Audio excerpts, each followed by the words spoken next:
Pour beaucoup, Jésus-Christ était simplement un homme ou un enseignant brillant, mais selon la Bible, il est incomparable dans son essence et sa mission n'était pas seulement une figure spirituelle de son époque. Il était à la fois le Fils de Dieu et Dieu incarné, représentant un mystère fascinant et divin. Voici 40 faits intéressants sur Jésus. Premier fait, la profonde amitié de Jésus avec Jean ne se limitait pas à être simplement un apôtre, car Jean, avant de suivre l'appel de Jésus, avait une carrière réussie en tant que pêcheur, une profession qui le mettait en contact avec différentes couches de la société. Il était non seulement un ami, mais aussi le cousin de Jésus et le frère d'un autre disciple, Tiago. Lors de la crucifixion, Jésus confia à Jean le soin de sa mère.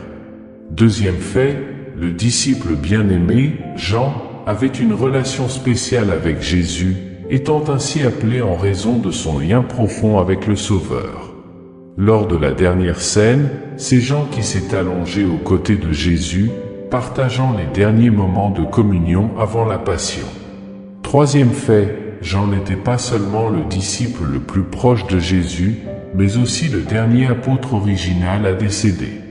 Il a laissé un héritage littéraire significatif en écrivant son évangile, rempli de sagesse et de réflexion, soulignant que, bien que Jésus n'ait écrit aucun livre, sa vie a eu un impact fondamental sur les évangiles.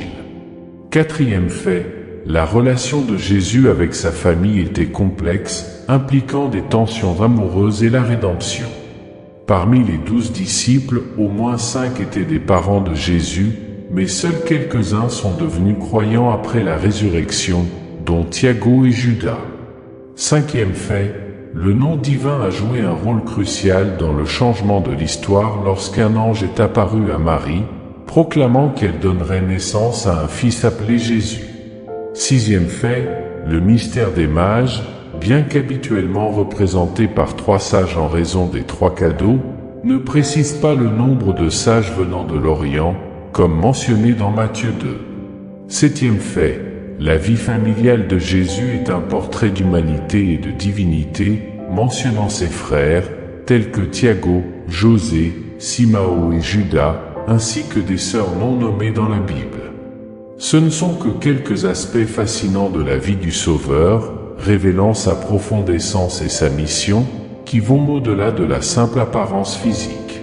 Ceux qui étaient plus proches de Jésus, comme Matthieu, Pierre et Jean, n'ont pas fourni de description détaillée de son apparence, suggérant que l'essentiel pour eux était l'essence de Jésus, non son apparence extérieure. Dans un contexte divin et une mission transformante, l'atmosphère était joyeuse et festive à Cana en Galilée, où un mariage se déroulait.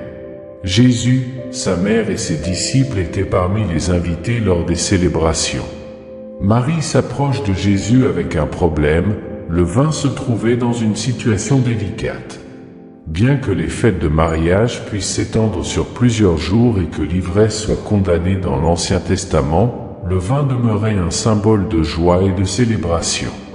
Connaissant la capacité de son fils, Marie lui demande de l'aide. Ce qui suit est l'un des miracles les plus emblématiques de Jésus, la transformation de l'eau en vin, un signe de la transformation qu'il pouvait opérer dans la vie des gens.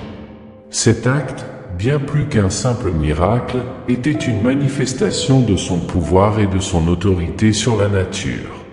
Il inaugurait sa vie publique et renforçait la foi de ses disciples. Jean 2, versets 1 à 11.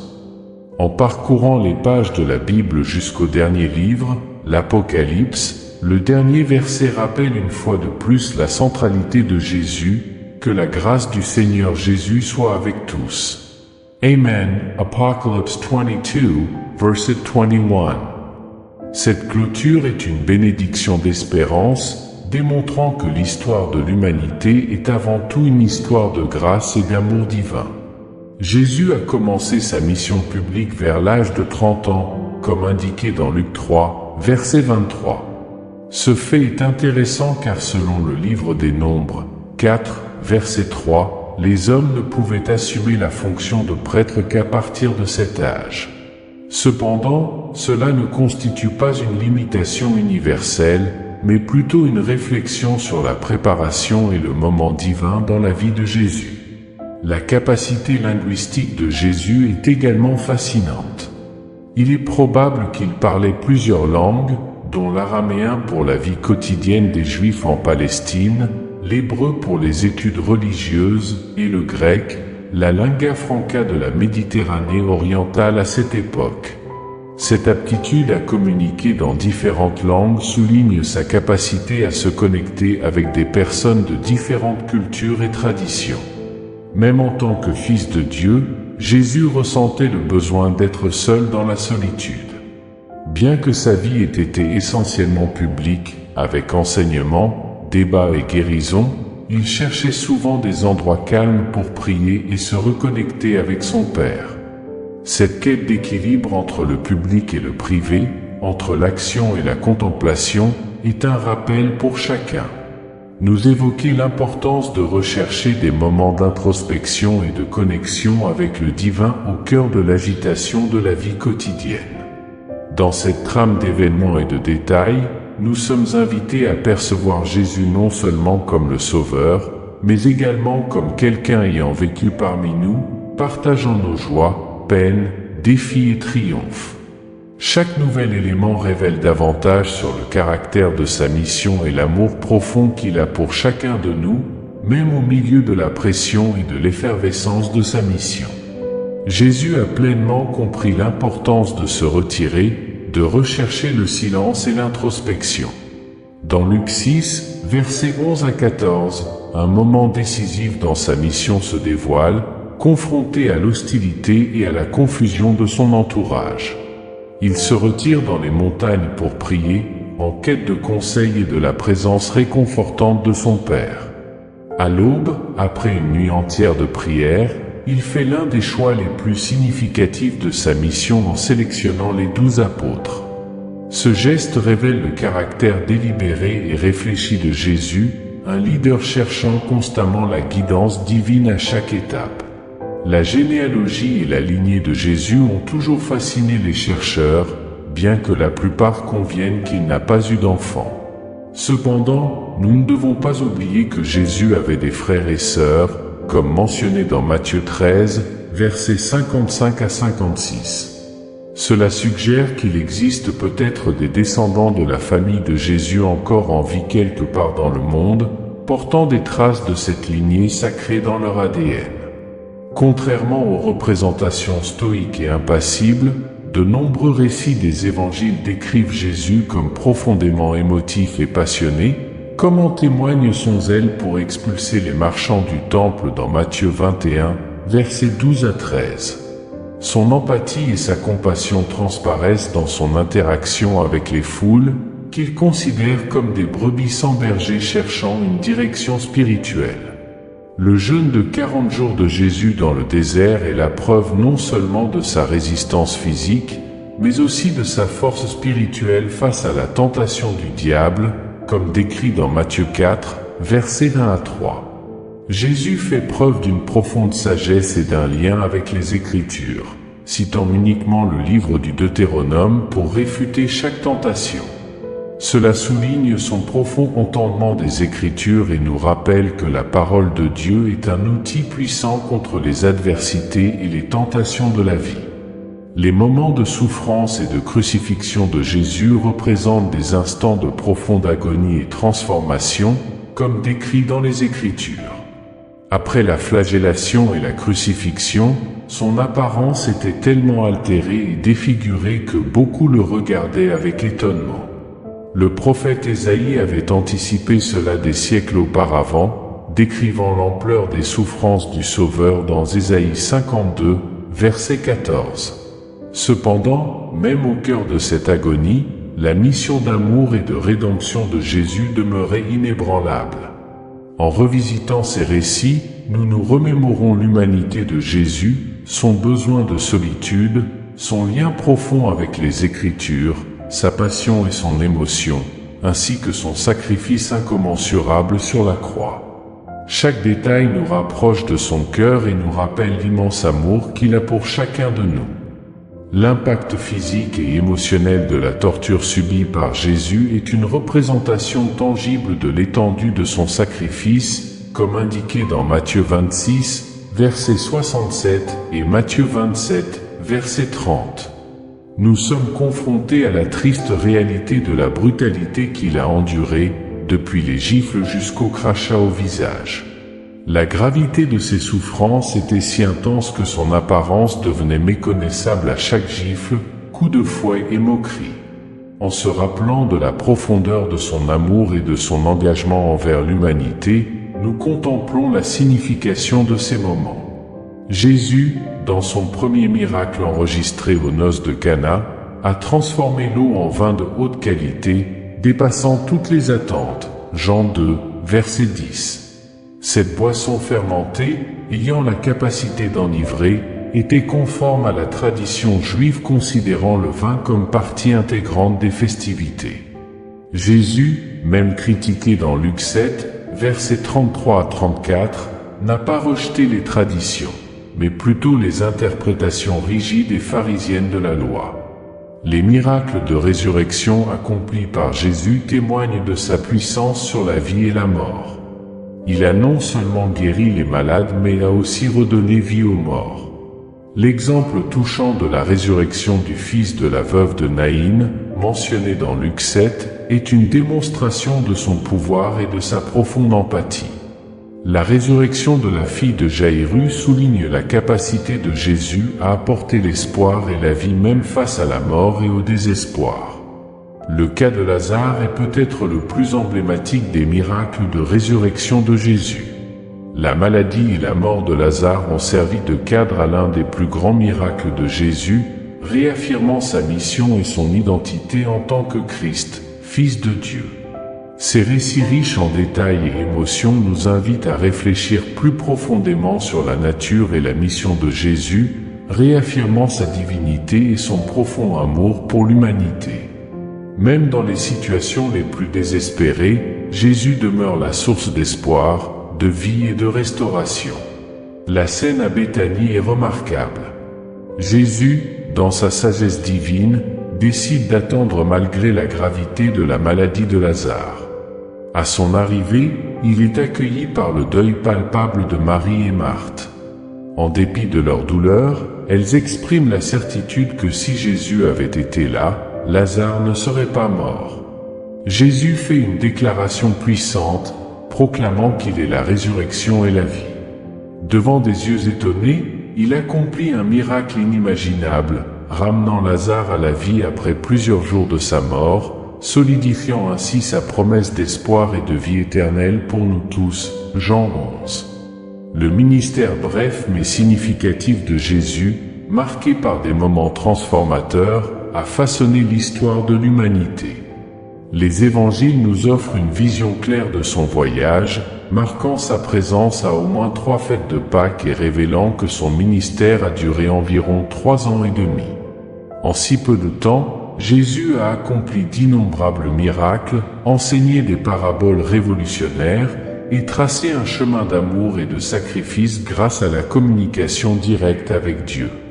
Ces moments clés de la relation intime entre le Père et le Fils, manifestés au baptême et avant la crucifixion, sont une preuve claire du plan divin en action et de la manière dont Dieu approuve le rôle de Jésus dans l'histoire du salut.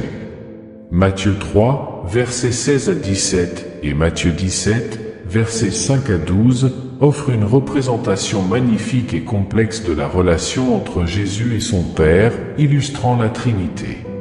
Malgré la connaissance des immenses souffrances à venir, Jésus demeura fidèle à la mission qui lui était confiée.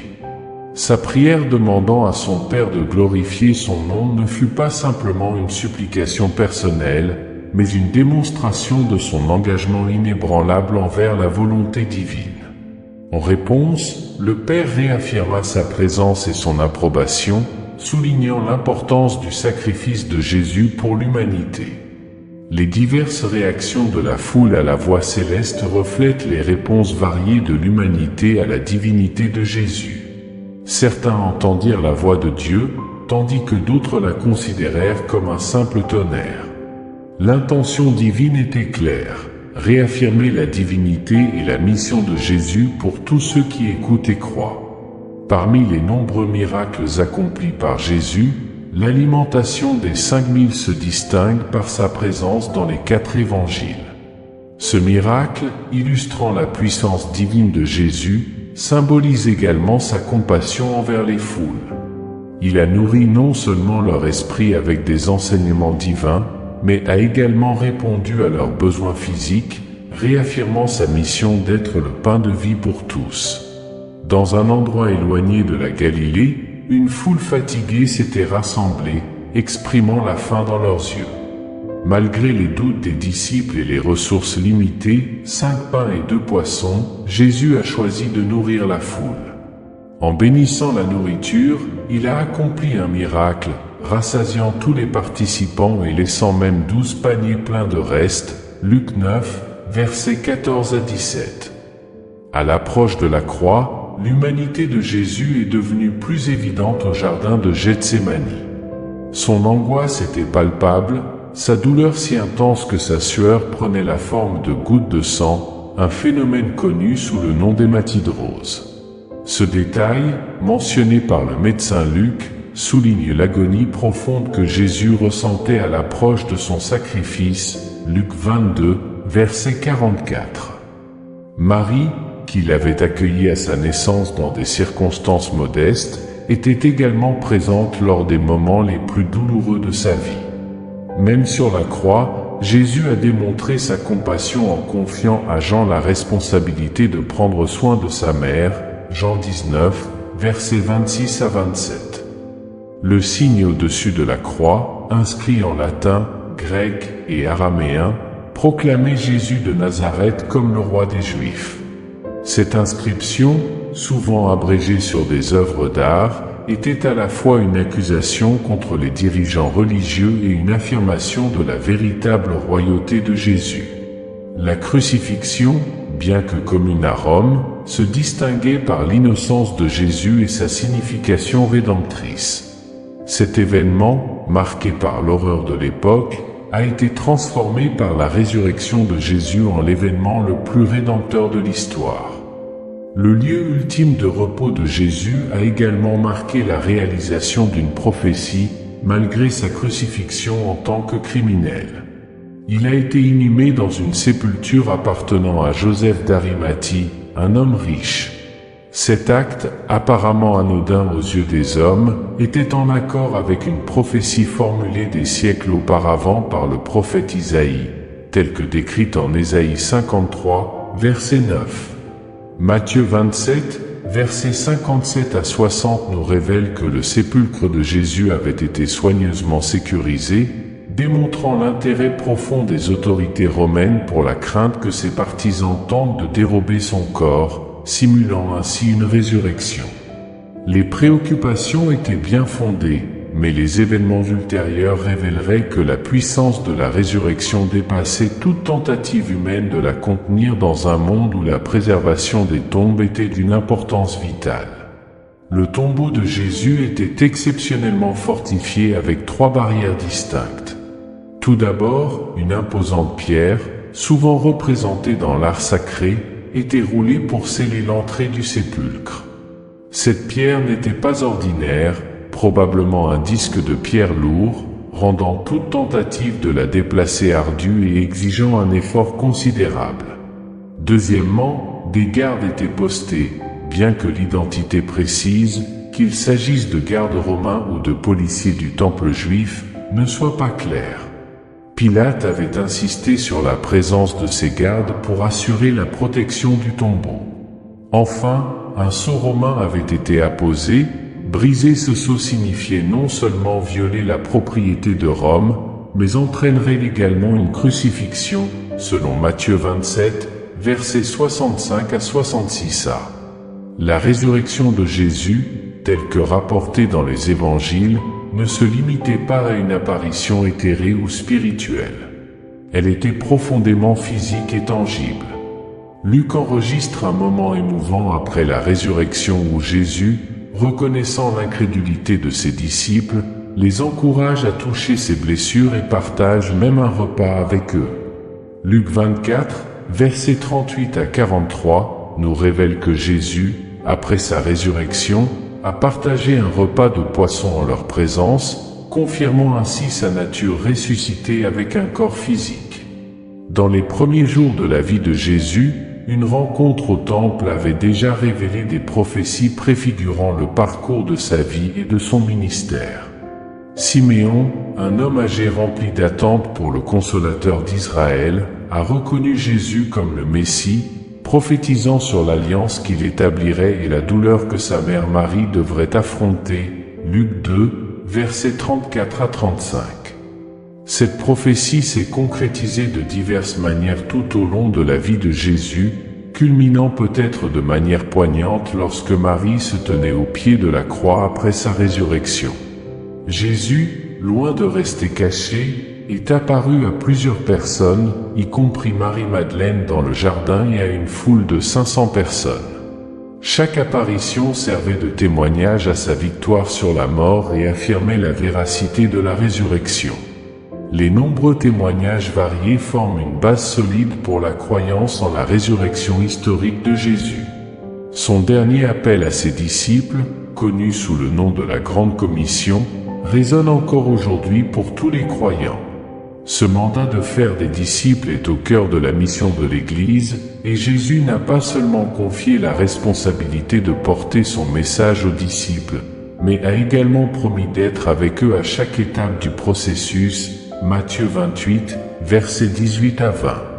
La relation entre Jésus et Jean-Baptiste est particulièrement spéciale en raison de leur lien familial en tant que cousins au deuxième degré. Leur conception avait été annoncée par l'archange Gabriel, et ils ont tous deux joué un rôle crucial dans le plan divin. Le ministère de Jean a préparé le terrain pour celui de Jésus, soulignant la nature étroitement liée de leur mission. La naissance miraculeuse de Jean, malgré l'âge avancé de ses parents, préfigurait les miracles qui marqueraient sa vie et celle de son cousin Jésus. Luc 1, versets 5 à 25. Le nombre 40 revêt une signification profonde dans les Écritures, symbolisant des périodes d'épreuve ou d'épreuve. Dans le cas de Jésus, il a jeûné dans le désert pendant 40 jours, faisant face aux tentations et se préparant à son ministère. Matthieu 4, versets 1 à 11.